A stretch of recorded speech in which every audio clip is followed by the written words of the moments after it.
Get more confidence, dates, and sex. Build the relationships and lifestyles you really want. DatingSkillsReview.com presents a training program for dating with different world-class experts in every single episode, teaching you the secrets to their skills and success. Dating Skills Podcast, the podcast for men.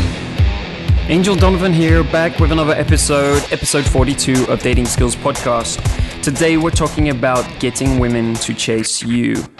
Specifically, getting women to chase you is part of the attracting women skill set, and it's typically something that you don't see in society. What you see every day all around you is men chasing women. That's what's socially acceptable. That's what we're kind of told from when we're born that is going to happen, and it's what all of the movies educate us about too. So this is about flipping that switch and doing it backwards, kind of going against the grain in society. It's rare, and that's probably one of the big reasons that it works and it creates attraction, is because it's unusual for a woman to chase a man. And so when she's doing that, she realizes there's something a bit more special going on. But we're going to dive deep into why this causes attraction and how to do it today with Chase Amante. Chase has been around since 2010. He's got the company called Girls Chase, which talks a lot about how to get girls to chase you. So he's really a good guy to get to talk about this subject. I've known Chase for a few years, and I've seen him actually go from a complete unknown. He wasn't doing any dating coaching or anything like that when I first met him. And I have to say today that, one of the reasons we got him on here is because a lot of you guys have been asking us about his products and asking us to review his products because you've been following his blog and some of you really like his stuff. So thanks as always for all of you guys telling us what you want, and keep that coming. Like, send us emails to feedback@datingskillsreview.com and tell us what you want to see more of and what you think's good, because that helps us get more stuff for you, like this cool interview today with Chase. Having said all that, let's get to the interview.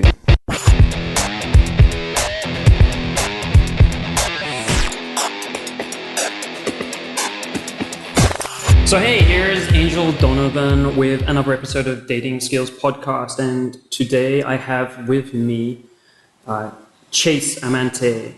Chase, why is the name of your company Girls Chase? Hi, Angel. I was looking for something unique and also short when I was trying to establish a domain name when I registered the website.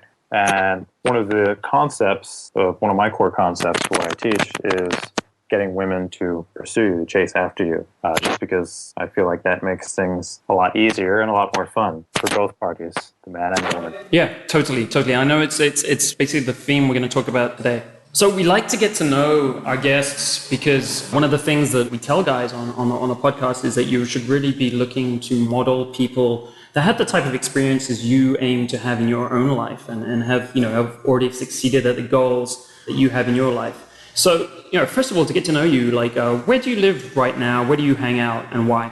I'm back and forth between Asia and the United States. I'm over here sort of as an odd twist of fate, I guess. I was in the U.S. on the East Coast and the West Coast for most of my life, and I traveled pretty much everywhere in between for business. And a few years ago, I decided that I'd seen everything I needed to see in the U.S. for the intermediate term future, and decided to head out in search of other things around the rest of the world. So I started looking at Colombia originally, just because everyone was telling me down there they have the most beautiful women, the warmest people, just this amazing weather. That's Medellin, right? Yeah, Medellin, Bogota. What was it, Cali is the other one? So I heard some people talk about Venezuela as well. Yeah, heard good things about Venezuela, checked out Argentina. I've been down to Peru in the past. I had a girlfriend from Peru originally.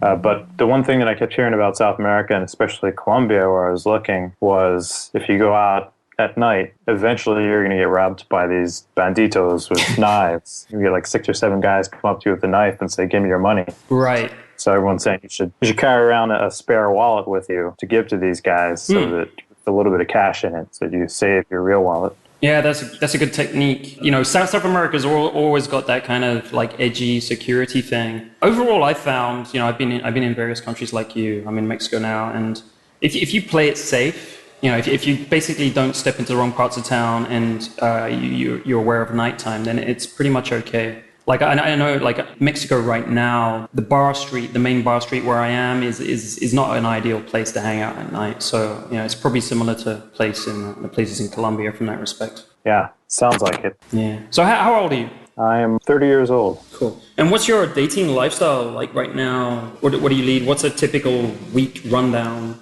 Typical week kind of depends on where I am in the world. If I'm in a home city, usually I have a girlfriend that I'm more or less serious with. If I'm traveling, I'll be going out, meeting women wherever. And I tend to have relationships that are committed, but not entirely settled or exclusive. Great. What types of girls are you interested in for these long-term relationships? For long-term relationships, I tend to have more stringent criteria because I find that weeds out a lot of problems and gives you better relationships. And I'm a big believer in being very selective about the people that you have around you. Yeah. Probably heard if you look at someone's 5 closest friends, you can describe the person themselves. Yeah. And you should have people around you that are what you'd like to be.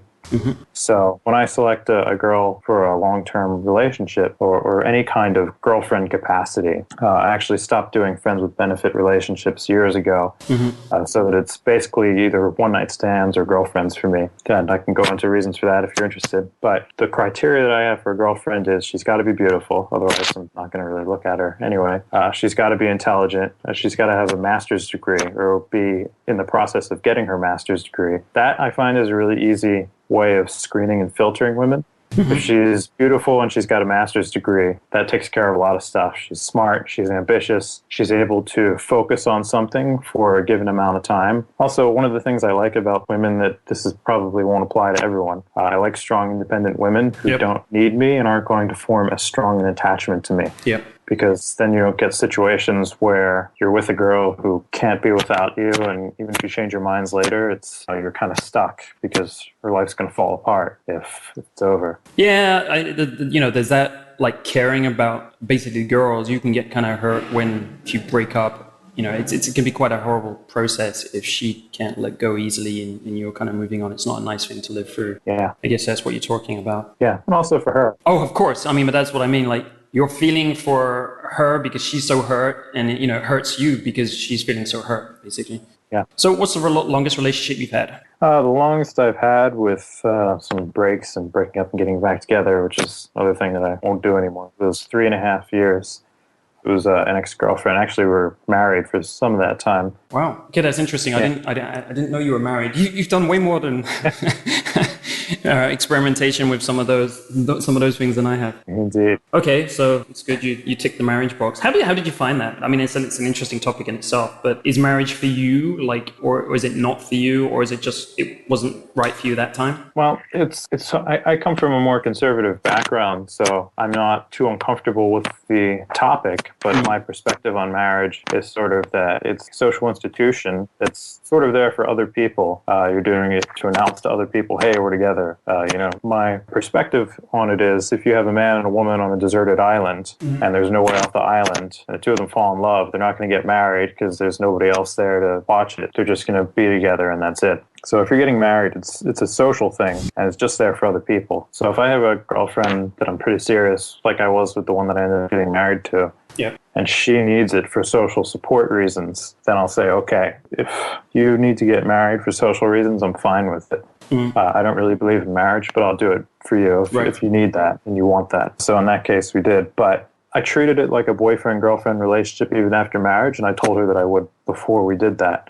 So even though we were married, we only lived together for sort of a short amount of time. Most of the time we were in separate apartments because I kind of needed to maintain my lifestyle, get too cramped up if it's too much living together. That's interesting. I was pretty young too, so I wasn't really in a place where I felt comfortable doing a totally settled down thing. Yeah, like as you know, like a fair few people from the kind of pickup artist community have got married now. You have David D'Angelo, Eben Pagan, Neil Strauss, Nick Kopapa from RSD.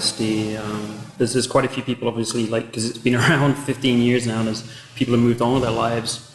You'll see a trend I've noticed where a lot of guys, it's almost a 4 or 5 year trend. Guys will come in And then a lot of them, they start off, they're new, they don't know anything, they get pretty good. Around 4 or 5 years, a lot of the guys that everybody knows and have made names for themselves end up marrying off or having children or ending up with settled relationships. And sometimes they come out of it and get back into it again. Yeah. But there's a very predictable trend, and they all, like a generation of these guys, all kind of marry up around the same time. Yeah. But for me, it was like, hey, if I got an opportunity, let me just knock this one out of the way so that it's no longer weird and scary, but it's already done, and I can move on with my life. Yeah, totally. One of the things I look at with a lot of guys is guys will point at a lot of things. They'll say, okay, I'm going to do this pickup thing, but you know, marriage or settling down or whatever, they're afraid of a lot of these things. But the things that they will probably do at some point anyway, or having children is another one. A lot of things that guys are afraid of and will say, oh, I'm never going to do that. And then you see them 10 years later and they're doing that. You say, oh, what happened, man? You said you were never going to do that. The guy's like, yeah, well, you know, I kind of... So my approach is, if you have anything that you look at it and you say, I never want to do that, or that's scary, oh, that's going to limit me,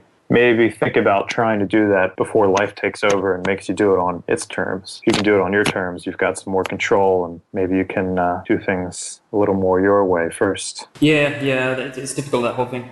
Well, I think one of the interesting things that I saw was Evan Pagan and his bride, Annie Leila. They did a video and they explained why they were going to get married, and they took that decision. And one of the interesting things they said was, connecting back to your point about marriage being a social thing, they felt that their relationship would be stronger if there was positive social pressure to maintain it. And they feel that you know, that's really the main value of getting married, is that because your family, everyone around you is there to support you, and kind of they see you more as a couple. Whereas, you know, a lot of people in society, until you actually get married, they don't really see you as a couple or a real couple. So they felt that just because social influences are always around us, always influencing us, sometimes we don't know it, sometimes we don't feel it, you know, it depends on our level of awareness and so on, that it was just something that could help their relationship. So I thought that was interesting. Yeah, some of the more interesting conversations I've had with guys have been about this, especially about having unconventional relationships. The conclusion that I've come to from my own, the girl that I was married with before, with that girl I was very openly not exclusive to her. And the problem with that, she was okay with it in the beginning, but what happens is the more people find out about your relationship, the more they begin to put social pressure on you to conform with what they want. Right. So she would start getting more and more pressure from coworkers and friends. And she would come back and she would tell me about it. And she would say, these people said this, but they don't know what they're talking about. They're morons and they're idiots. But what I knew is that starts happening, but eventually they will wear you down. Right. And eventually they'll make you believe what they want you to believe, that they say it enough times and they push it on you enough times, and effectively you're one person fighting against an army of the entire society, and you can't win like that. I see a lot of guys that are trying to do unconventional relationships, and I think if you're going to do that in a society that doesn't support that, you can't win over the long term. You can do it for a little while, but eventually the woman's going to fold to social pressure and start demanding whatever it is society tells her that she should demand.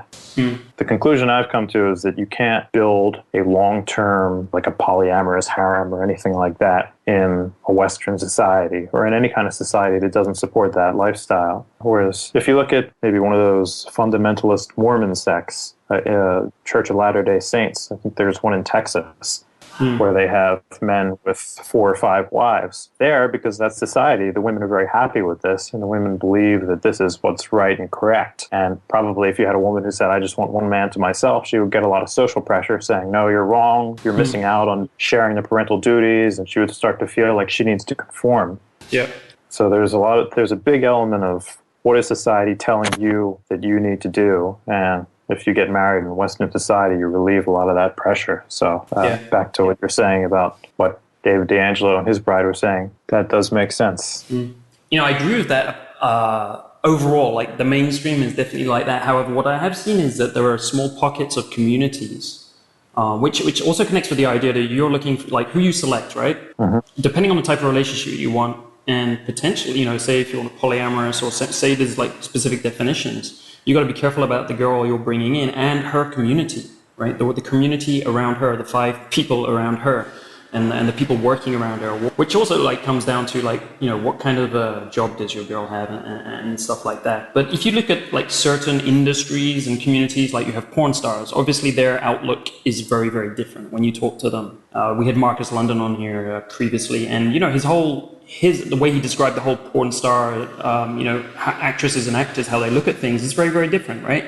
And it's mutually supportive because they're in that community, and you know, everyone outside that community looks at them in horror, but inside that community they have a completely different idea of the world, and they're happy with that, right? So that's kind of one pocket. And then you have like the swinger communities that people get involved in, some aspects of the BDSM kind of movement, and also even some pockets of feminism. Like feminists I've seen kind of have this more open community, and it's kind of reinforcing itself. So overall, yeah, like I totally agree with like the mainstream thing, and but there are these small pockets of communities which, if you connect within that, and if you define your environment as kind of that community that influences you, then it can make a big difference in the type of relationship you have and what the girl's comfortable with, and what can be stable over the long term. That's a very good point. Okay, so let's move on to... This is a little out there for most guys, probably. Yeah, it might do, but I think it also gives them an idea of where they may... I just want a girlfriend. Yeah, I know. But it also gives them an idea of where they might want to shoot for long term. And it's not bad to have those kind of influences, I think. Something we may talk about, which you mentioned earlier, is about clarity and kind of understanding things properly. Sometimes this information isn't directly actionable, but I think it gives you more clarity about where you're going and things like that. And that does help in subtle ways. So how many women have you slept with in your lifetime? I'm in the low 100s. Okay. And how has your dating lifestyle changed? You know, you kind of said where you were right now. Has that changed a lot in the last 5 years? Or is it kind of similar? Well, one of the things that's held me back number count-wise is that I do tend to get into these rather committed relationships. And I'm not one of these guys who has a strong, constant need for a lot of sex. So today, what I wanted to focus the interview on is about getting girls chasing you, because it's kind of one of the themes of your company and also one of your main books. So I know there's a lot of material on that.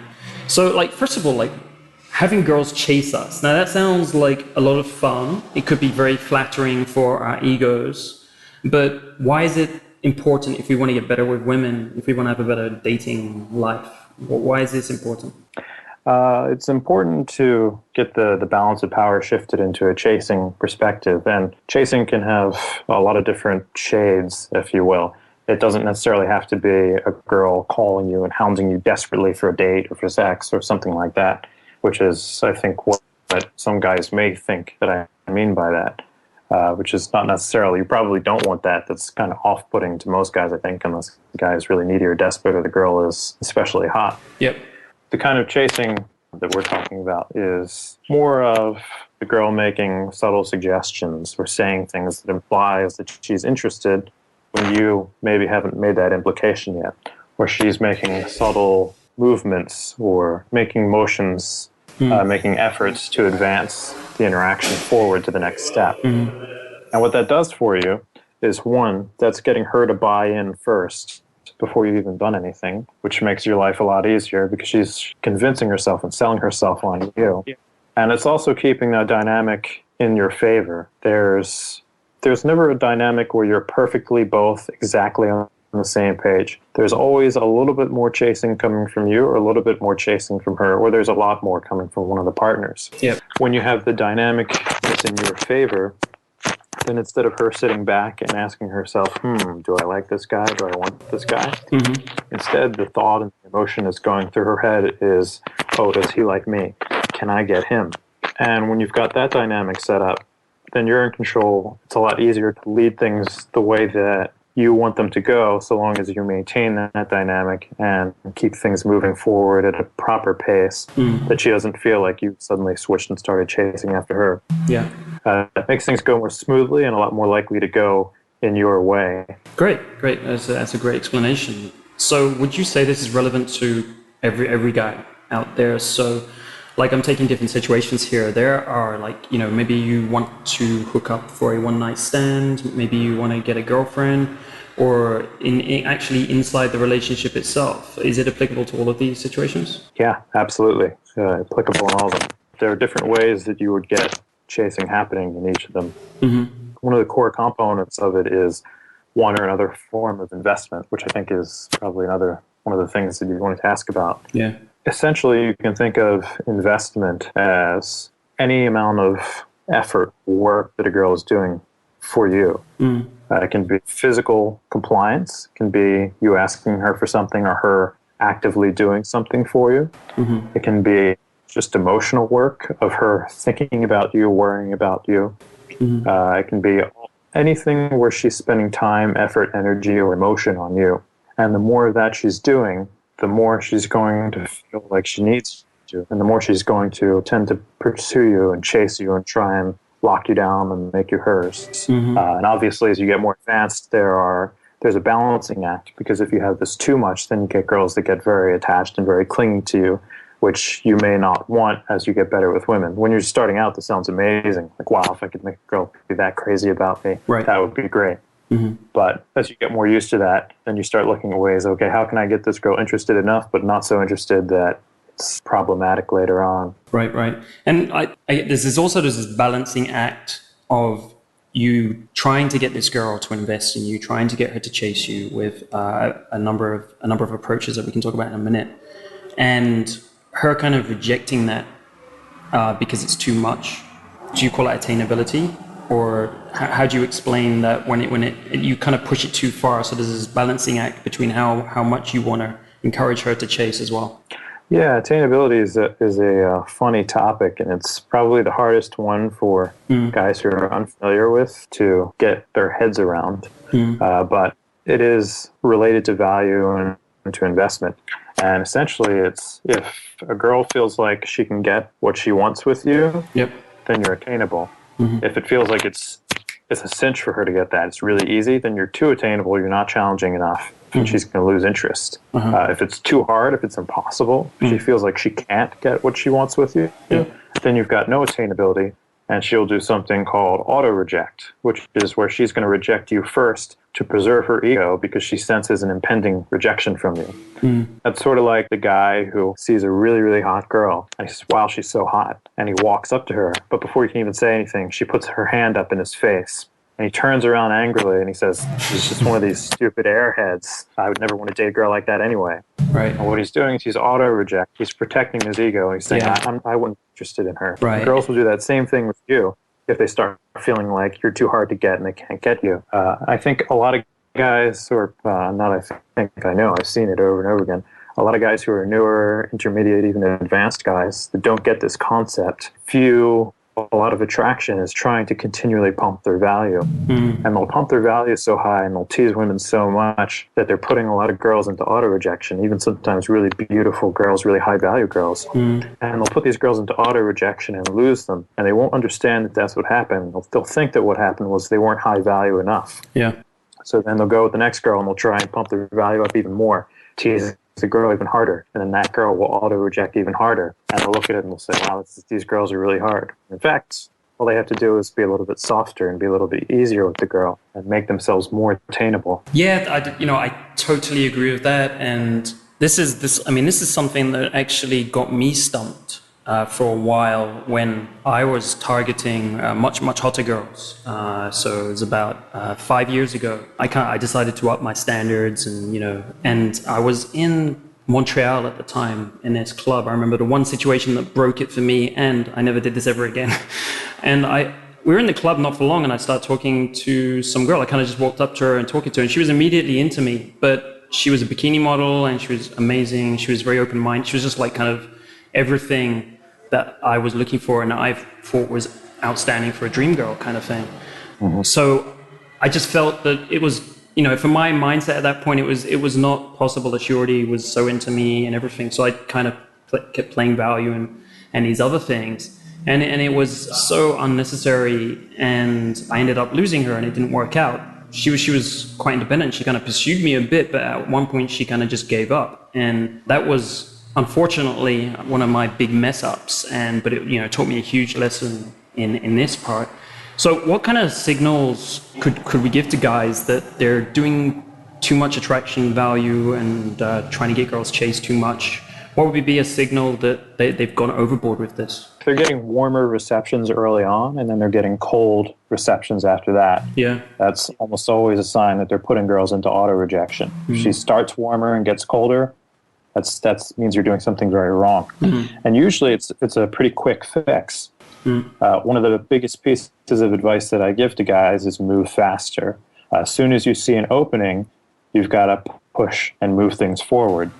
If you study some of the older pickup stuff, a lot of it's about you got to go through this process, and you got to take 7 hours, you got to do this and that, and go from step to that step. My philosophy on meeting women is try and skip as many steps as you possibly can. As many steps as she will let you get away with skipping, skip those steps and keep things moving forward. Okay. Because one of the things that I noticed earlier on was that I was losing women that were very into me early on, and I would think, well, I got to build up some more conversation first, or I got to do this first, or I got to do that first. Yep.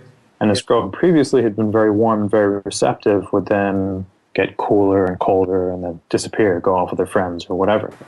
If you take the approach of as soon as things seem warm, move to the next step, and you have a mental process for what is that next step, what do I do with women next, that will save you a lot of heartache and a lot of wasted time and effort. It also makes you realize that one of the things that you have to do is to continually be pushing with women, especially when you don't have many data points yet and you don't have much experience, to see what you can get away with, because you'll often be surprised if you're a beginner or even an intermediate.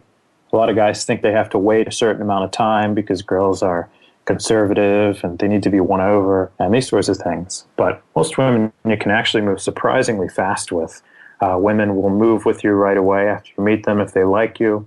They'll give you their phone numbers within minutes, and those will be good phone numbers that they'll go on a date with you later if you play things right. Women will go home with you in 20 or 30 minutes or less after you've met them reasonably consistently if you just ask. But most guys don't ask because they don't think it's going to happen.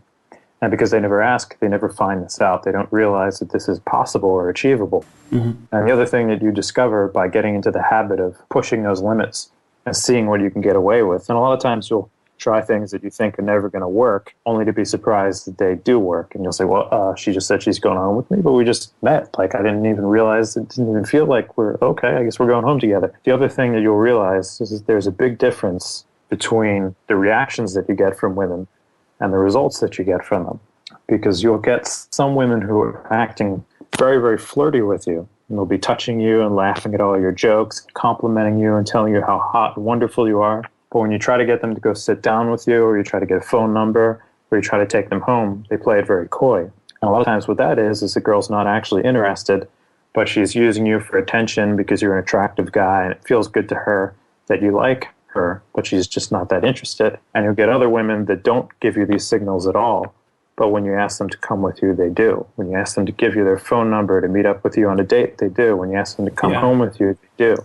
Yeah. That's one of the most eye-opening things I think that a newer guy can experience, is this big difference between flirty women and women who will actually go through and do things with you. Right. And that also comes down a little bit to the kind of girls that attract you, right? If it's kind of more high-energy girls, or it's lower energy girls, and different types you come across, and whether you're going in clubs or daytime as well has a bit of influence over that as well, the kind of feedback you're going to get. So it's not necessarily always this flirty type, as you said, and sometimes you can get very little feedback at all. And Sure. I know, you're in China right now, and I always find there's cultural influences. Right now I'm in South America. People are very open and communicative very easily. Asians tend to be the other way. So we talked on the podcast before, you tend to get the signs and signals, and more of the just kind of standing there and looking at you, waiting for you to do something, kind of responses sometimes. So there's some cultural aspects you see sometimes there too. Yeah, most of what I talk about is stuff that was originally developed in the United States. Yep. I haven't innovated a huge amount of things since I came to Asia, since I pretty much had all the pieces in place already. Yep. And kind of just been running off of the stuff that I found that works. Yeah, totally. Yeah, it's not really different. It's the main thing I found was just that the communication I was getting tended to be different and less, and also sometimes it's body language and language barriers also. So I'll make for new and fun experiences. Yeah. Traveling is great. It's always always great for more adventures. Traveling equals more adventures with women. It's great. So what would you say is the most important aspect of getting girls to chase? Is it value? Is it, compliance and investment? You brought out some of these terms. What would you say is the thing to focus on first? I would say that it's what I call fundamentals, which are sort of your passive value. That's a good way of describing that is when you see a beautiful, hot girl in a nightclub or on the street walking around during the daytime or a bookstore. Guys will look at that girl and they'll say, wow, she's just gorgeous. What they don't see is how did she become gorgeous. They just see her. People see you in your finished state as you are right in front of their eyes right now and assume that that's how you are and that's how you always were. But usually it's not the case. If you look at that really hot girl, a lot of what that is usually is that she's done her hair very nice and she has her makeup put on very well. She's probably studied how to do that to make her face look much more attractive than it would be without it. She's got great clothes that really accent her features. She's got a nice body. She's got perfect posture with her back straight, her chest out. She looks very commanding, her facial expressions. All these things contribute to making a girl who might otherwise not catch your eye become a girl who catches your eye and makes you lust for her. Yep. And you can do these same things as a man, and they're just as powerful in the effect that they have on women. So it's things like fashion, things like your hairstyle, your facial expressions, your facial hair. Facial hair is actually a big component, especially for younger guys who look younger and want to look older and more masculine. It's movement speed, it's gestures, it's your voice is extremely important. Voice is one of the things that nobody talks about that much, but has a very powerful impact on attraction. You want to speak more slowly, you want to use more pauses, you want to have more resonance in your voice because it gives it more of a grislier, sexual, masculine edge that women find appealing on a very visceral level. You can get your voice to the point where you can just stand somewhere behind a woman and start talking on the phone. She hasn't even seen your face. But if your voice is good enough, beautiful women will turn around just to get a look and see what is this man whose voice sounds so good, what does he look like? Because they're curious. I mean, what is one tip with the voice that guys could start kind of focusing on? The easiest to start with is just start speaking slower and use more pauses in your conversation. As you do this, it gives you more of an authoritative feel to everything that you're saying, and people pay a lot more attention and find you much more powerful and attractive. It's almost mesmerizing if you use it the right way. Hypnotic. Exactly. So the main thing with fundamentals that these do, most attraction, a lot of guys talk about creating attraction and building attraction. But from everything I've seen, attraction mostly is either there or it isn't there. And what that's based on is your fundamentals. If you come in with very good fundamentals, attraction more likely than not will be there from the very beginning. That allows you to move much more quickly. If your fundamentals are not handled, attraction's a lot less likely to be there and you're going to have much more of an uphill slog. It's very hard to try to convince a woman who is not attracted to you at the beginning to become attracted to you. It's kind of possible if you can show enough of your personality, which is kind of a lot of what game is. But you can just start off with a much higher probability of getting your desired result if you take care of those things beforehand and you come in looking the part and being the part and making that initial impression of being a very strong, powerful, attractive man. Yeah, so you're talking basically fundamentals of things you can work on before even going out and approaching women. There's a lot of work to be done, the way you're dressing, your image, and the way you're coming across with body language and so on. Absolutely. And then once you're out actually meeting women, that helps you to refine these better and faster because you're seeing how women respond to different tweaks and changes that you make. Would you say this is 80-20? 20% of your effort into these fundamental things will get you 80% of the results? Certainly as you start the whole, you walk up to the woman and how it starts out. Yeah, absolutely. One of the interesting things that I've seen, I don't do so much personal coaching myself, but I used to do more personal coaching and more seminars from time to time. And every now and then you'll get these guys who are really hard cases. They're guys that have been studying pickup for 5 or more years, and they've done thousands of approaches. They're no slouches, and they just can't break this barrier, and they can't start getting great results, despite the sheer huge volumes of time they put into it. And what I see again and again, it's always the same thing with these guys. Their focus is totally on learning game and the right things to say to women. Yep. And they don't seem to understand that Yeah, the things that you say are important, but the person who's saying those things are much more important because that's what she's paying attention to. And there's a lot you can do with your person, but these guys don't usually work on that. They pick some peacocking clothes that stand out, and usually that's about the limit of what they work on, and there's a lot more that they can do.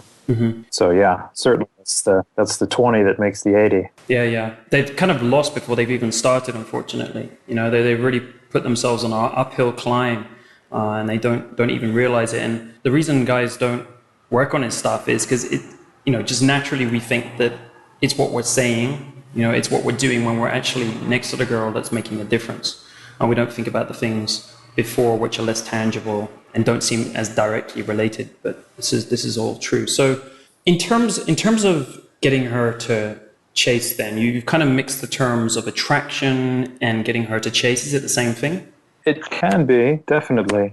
The more attracted to you she is, the more likely she is to chase. But there's a big component of how she's reading you, because she's paying attention, just as much attention to you, and she's reading everything that you're doing and saying, she's interpreting it, and she's asking herself, how likely is he to chase me?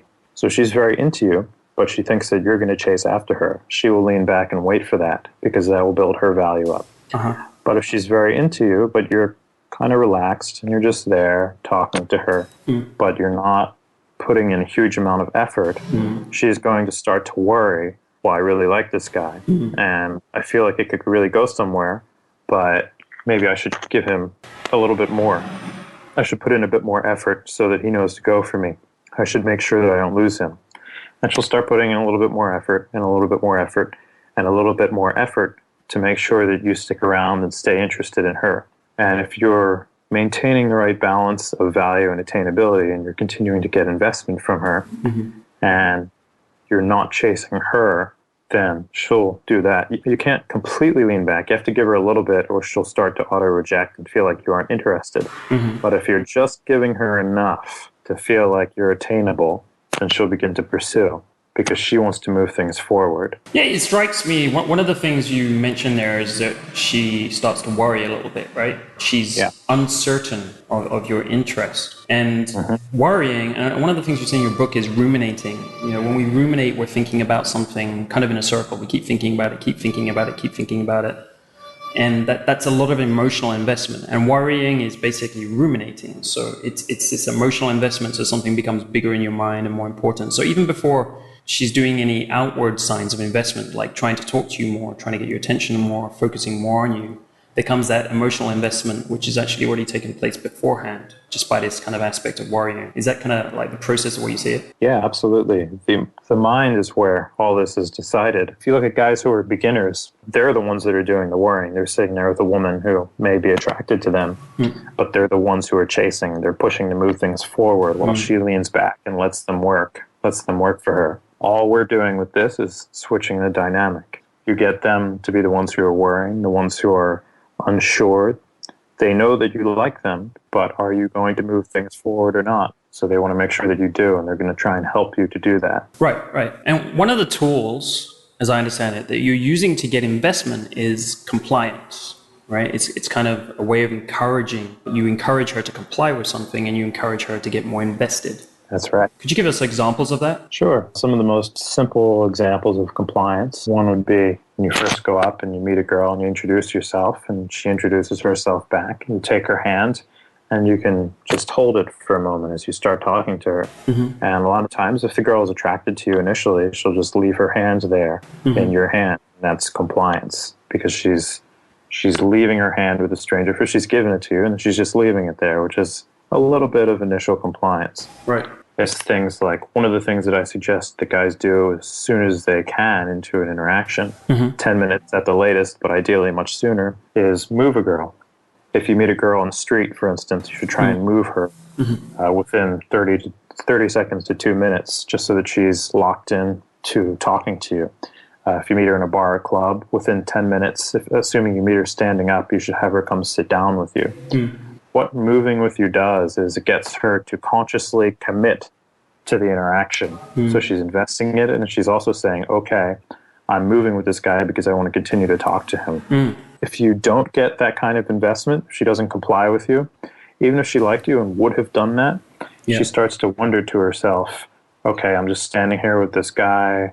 Am I here because I really want to be here? Or is it because he just kind of found me while I'm standing here? Once she gives you enough compliance that she moves somewhere with you, she's already decided for herself. Now when she looks at it, she says, okay, yeah, I moved with him, so clearly I like him. Yeah. She can rationalize that in her mind. And getting these little bits of compliance is very important for getting women to understand that, yes, I am interested in him, and I'm even chasing after him, which is another thing that compliance does. It builds this feeling of her being in pursuit because she's doing all these increasing amounts of effort to be with you. The moving thing is a very common thing that comes up because it's applicable to all situations. So, if you're in a bar, you can say, hey, she's with her friends, you can say, hey, come over to the bar, get a drink, or like you're on a dance floor, hey, come off the dance floor for a second to talk. Or one of the things I used to do a lot actually in clubs is because you get these horrible noisy clubs where you can't have a proper conversation. It's just like, hey, let's go out onto the terrace so we can talk for a bit, right? So you're getting her to move and things like that. And like one way to look at this, let me know if this is the way you would look at it too, is like you're basically pushing a boundary. You said, you're holding a hand, and you're a stranger. It's an unusual situation. It's unusually, advanced for the situation. So you're pushing a boundary. Like normally she wouldn't do that with someone at that stage. Could you, like, another way to think of, like, if I'm going to get more compliance, I want to push a boundary a little bit. So I want to, like, push things a little bit faster than would be typical. Sure. That's one way of thinking of it. The way that I think of it that might be even a little bit simpler is I think of it as a test. It's a test to see how interested in me is she. Yep. Because if she's not going to move with you, and when I started consciously working to move girls, I paid a lot of attention to this. If she won't move with you, yep, what are your odds of actually having something happen with her? And what I found is if she won't move with you when you ask her to move, the chance that ever goes anywhere is almost zero. So if she won't move with you right away, you know that it's going nowhere, and you can just bail and stop wasting your time with her. And if she will move with you, then there's a very good chance that, yeah, it's going somewhere. She likes you enough that she's going to commit to furthering this interaction. Now, it's a joint thing. It's a mutual thing. Both of you are working to move this to the next step. Right. And you have to also think about how much of a leap it is, how much you're asking of her. So, we just had some small movements there. Would you encourage guys to take like bigger bets? So I'll give you like a couple of examples that may come up, right? So, if you're traveling a lot and you're in an airport, like sometimes you see a good-looking girl when you're waiting for your flight, right? She's waiting in the same area as you. And you're like, yeah, it'd be cool if I could sit next to that girl and get to know her on the flight, right? But of course, you don't have the seats next to each other. So, one of the things that I know I used to do and a bunch of the guys started doing is like we'd start talking to the girl, and then when we get on the plane, we'd ask them to move to our seat and get someone else to move, right? Which is, if you think about it, like you're talking to a girl for 10 minutes and then you're getting her to move around on the plane and ask other people to move. It's kind of a big thing compared to some of the small things you could get to do. So it's a bigger bet, which is, has some nice things about it. It's more of an adventure and more exciting for her in some of those kind of contexts. Another example would be like in a metro station when you're on a train, right? And it's a bit more difficult on trains because it's like people don't talk much. But one of the things done in the past is like if you're going somewhere and there's a girl you start talking to and you like her, but you're getting off, you have to go somewhere. You can ask her to come off. It's not her stop. You say, hey, come off and just talk to 5 minutes. Or if she's just about to get on her train, you say, hey, wait 5 minutes. These are kind of more things because you're taking her out. You're asking her to do something against where she was going as well. So you're asking her for more compliance. Now, what would you say about asking for bigger things like compliance? Like sometimes the logistics demands that you kind of have to ask for bigger compliance earlier on. But in situations where you don't have to ask for that, is it going to benefit you? Because if they do go for it, they are investing a lot more in you, and you're getting a much bigger test signal, as you put it. I think asking for bigger compliance is something that you need to play around with because that's the only way that you see what you can actually do and pull off. When it's really big compliance, especially when it's really big compliance that you're not used to asking for, it's going to be a bit of a gamble. And when it's something you're not used to asking for, when you get it, a lot of times you're going to mess up after you get it because you're like, wow, I can't believe she said yes. I was expecting a no. What do I do now? So there's a certain learning curve to asking for big compliance earlier on. And what happens is the more big compliance you ask for, the less big it seems to you, and the more it becomes a normal, natural thing. And you start to know the right time to ask for it, and when it's likely to work and when it isn't. And then you can move on to bigger forms of compliance. Yeah. So it sounds like the right learning curve would kind of be to start off with small things, but then keep pushing to see how much compliance you can get to understand its real limitations and use it better. Yeah, if you're a newer guy, you want to start with smaller stuff like oh, can I, let me have a sip of your drink. What are you drinking? Let me see that bracelet you have on. What's the story behind this? Or little things. Deep diving, which is a conversational technique that I teach, is actually very compliance heavy, just in terms of getting her to do a lot of the talking and the thinking. That's an easy one for getting used to getting some relatively substantial compliance without putting your neck out there quite as much. But lots of these smaller forms of compliance that you can get earlier on are very important for guys that are newer because they're not used to asking for anything from women. They're used to either just not talking to women at all or being more of the servants of women who do what women ask, not so much asking or imposing themselves. With the deep dive subject, obviously talking about conversation there, it sounds like basically you're asking her to do a lot more of the talking. So you might be baiting her in conversation to talk, and you're not actually giving much back in return for it. Is that the case? Yeah. That comes from a couple of things that I picked up along the way. One was when I was newer, I was noticing that with a lot of women I would talk to, especially younger women, but when I first started traveling and I had a really cool job and I had a lot of cool things going on, I started telling all these things to women, thinking, wow, this is going to make me really cool and really attractive, that I have so many awesome things going on for me. And what was happening was that as I would tell these things to women, they would start going cold. That's attainability. And at the time, I was like, what's going on? Like, I'm showing them how I've got all this value. So I said, let me try this. Instead of telling them all these amazing things, I'm going to try something totally crazy. And I'm going to try and tell women as little about me as possible, and let's see what happens. And the very next girl that I did this with was a fashion model that I'd met randomly on the subway one night. Yep. And she didn't even remember meeting me, and she was skeptical about meeting up with me. But I met up with her, and I just sat with her, and we talked for 40 minutes. I didn't tell her anything about me, and she just talked about herself the whole time. And then I said, hey, let's go to this comedy show. And she said, okay. And we went and we watched the comedy show, and we came out and we talked some more. It was mostly her talking about herself. And I said, hey, let's go back and have some drinks. And she said, okay. And then we went back to my place and we had sex. And I was like, this is interesting. I didn't tell her anything about myself. She knows nothing about me. And here's this girl that was skeptical about me. She's really beautiful, and from what she tells me is pretty conservative in her dating history. She just moved to a new city, which might have been why she's a little bit more liberal than she might have been otherwise. But otherwise, I mean, I'm some guy that she knows nothing about, and we just slept together.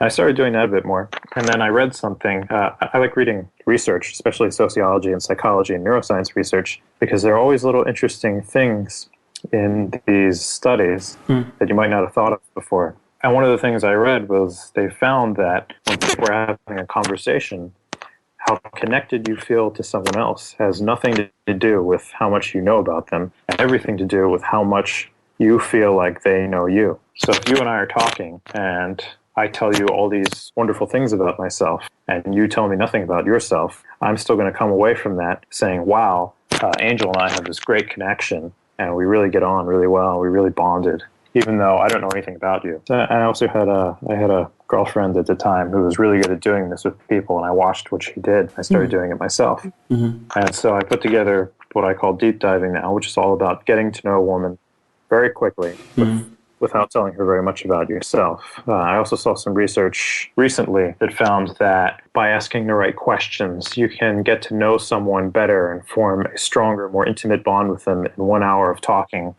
than they have with most of the closest friends and family members they have in their lives. You get to know them more deeply than most of these people, which is crazy when you think about it.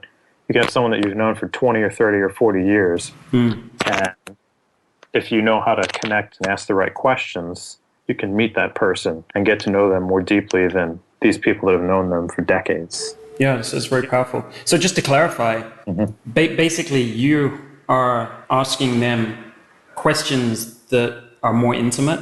So they're revealing more intimate details of their life, And because they do that to you, they feel like they know you much better than someone they haven't done that with. Yeah, they feel like the connection is much better. They'll still be aware that they don't know you that well, but they'll feel like they know. Yeah. They won't know the facts about you, but they'll know you. They'll know you as a person, which kind of sort of is accurate. You can kind of tell some things about a person from the sort of things that they ask about you and how they talk to you and how they relate to you. And sometimes, in some ways, these things are more important than just the flat facts about a person. Yeah. But yeah, they'll start to feel very connected to you, like the two of you relate very well and are on the same page, because you'll be relating to them about all these things that are important, critical to them, and maybe even things that they haven't told to anyone else or even really thought about before. Right. And that in itself, again, is investment.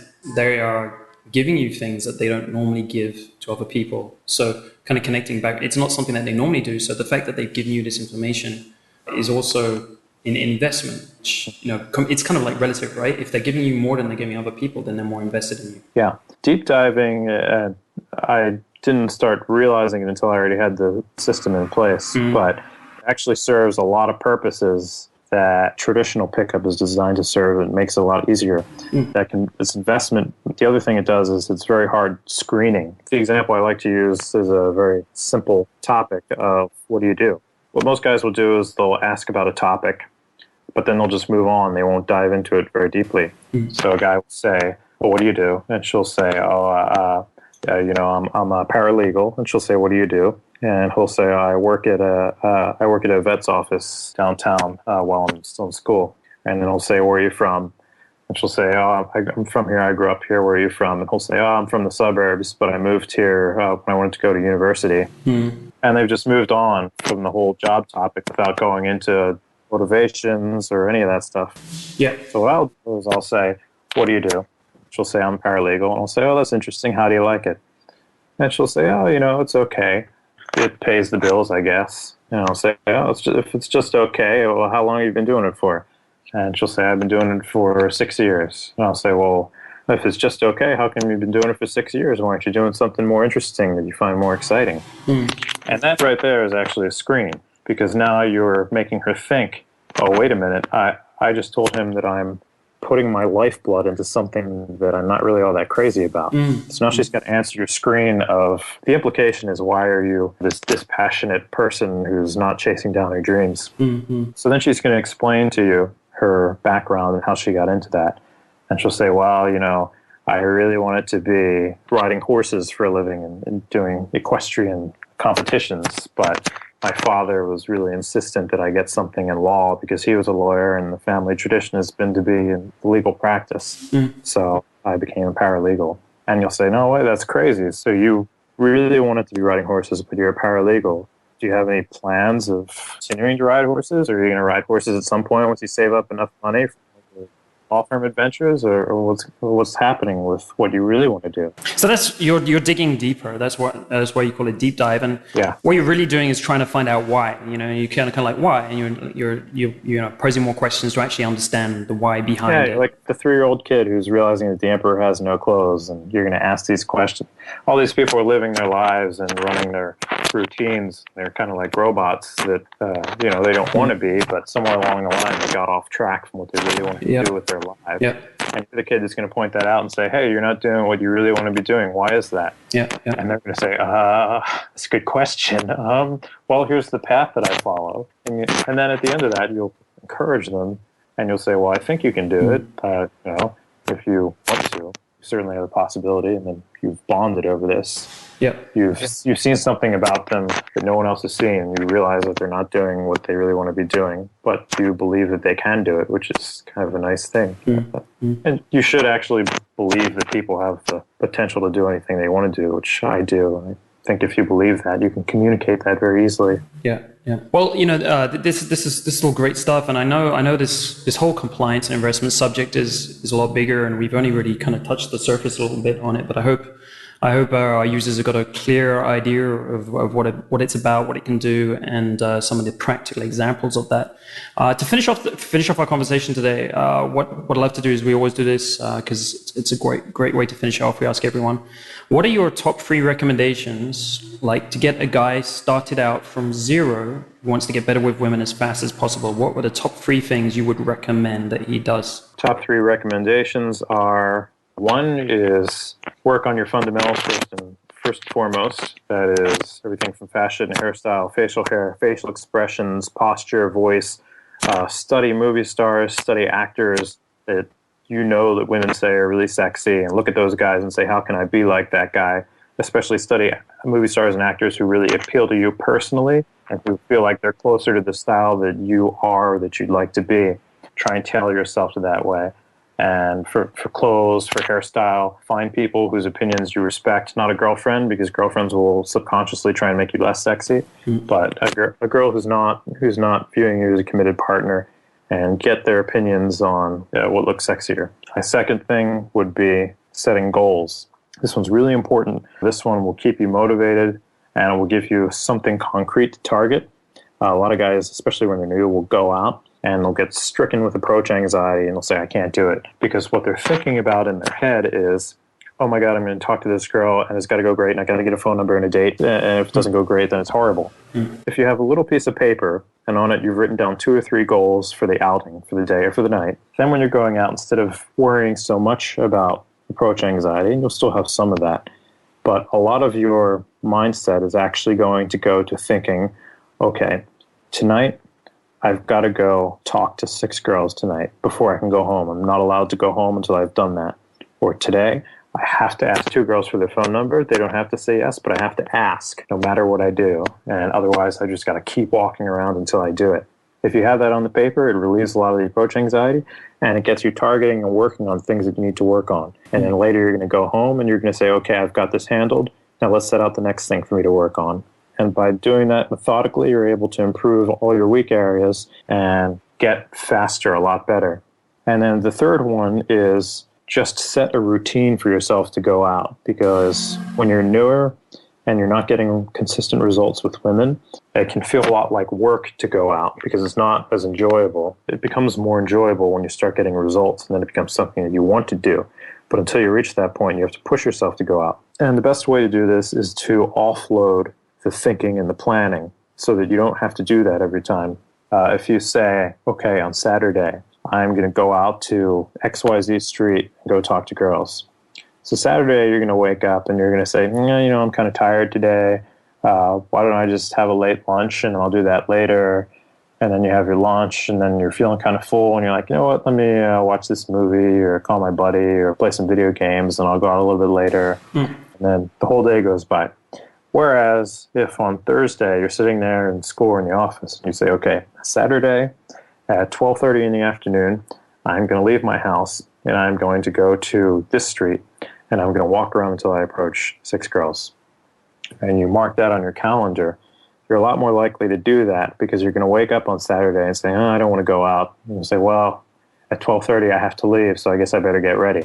So my 3 recommendations are focus on your fundamentals. They're going to make everything easier for you. They're going to make you get better quicker. And it's going to be a lot more encouraging for you because you're going to get a lot more positive, receptive signs from women, which is going to make you want to work more, both on your fundamentals and on your general game. Second one is set some goals for yourself. That's going to force you to analyze where your weak points are and target those. And that's also going to get you out of your head quite so much and focusing on what you've got accomplished instead of being afraid of approaching. And the third one is build going out into a routine so that it's not you trying to push yourself out of the house against your own willpower. It's already set. You don't have to think about it or decide. You just got to go do what you already decided to do in the past. So those would be my top 3. Chase, thanks for those. I would say that those are probably the most comprehensive 3 recommendations we've ever had. So excellent there. Very cool. And thanks for making the time today. It's been great to have this conversation with you and cover this topic in quite a bit of depth. So thank you for coming on today. Oh, thanks for having me, Angel.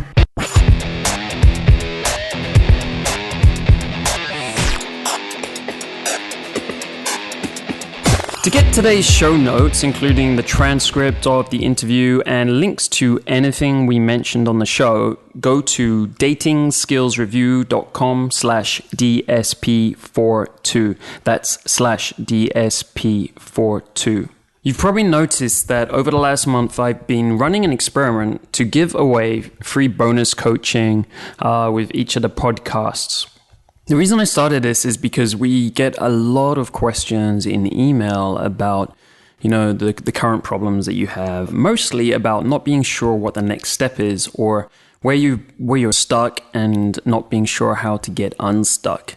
And really the ideal medium for that is an email, and we don't have time to answer all of those emails in a lot of detail. So I wanted to be able to serve some of you and really get some of these problems nailed down and get you on your way to success as quickly as possible. So, we've run a few sessions now, and I have to say that, it's really working out well. The feedback from you guys is very good. So it's definitely something that we're going to be doing on an ongoing basis. So if you haven't already tried to win one of these sessions, take a shot at it, because it's really, really invaluable. I've got 13 years experience in this. I've obviously been around a long time myself. And, what we do here at Dating Skills Review is we're very focused on the learning process and steering people in the right direction. And that's something that's very helpful in these calls. That's often where it comes down to, where people are going wrong. It's kind of like that they've been looking to learn the wrong thing. So when we get your personal story, when we can dig through that and see where you are, we can steer you in the right direction. We can save you a lot of time and a lot of frustration.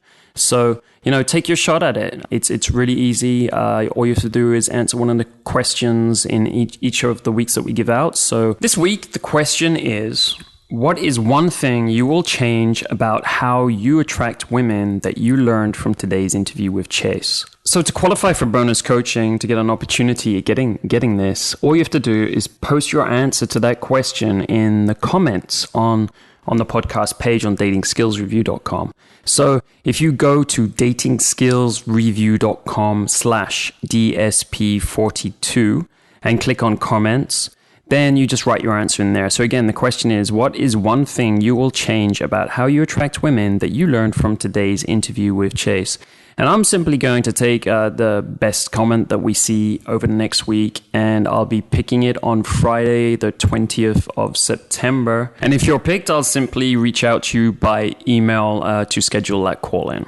So as usual, I'm also going to leave you with a quote today. And the quote is from Chase Amante. It is, continually be pushing with women to see what you can get away with. Now, I want to give you a bit of context to this, because it's not about taking anything from women that they don't want to give you.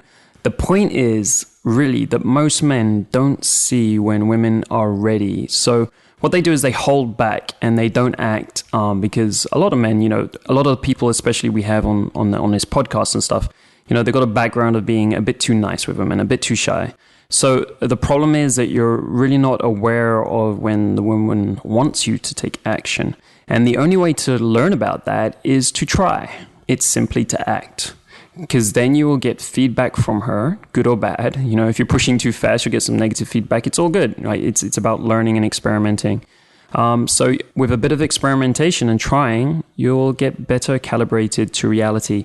So this is a simple way. This is a quote to remember that. It's kind of like a rule to keep in mind when you're going about your daily life and you're meeting women. So the quote is, continually be pushing with women to see what you can get away with. Dating Skills Podcast is brought to you by datingskillsreview.com, the #1 men's source for dating, sex, and relationships advice. Get the cutting edge advice now and create your ideal dating lifestyle.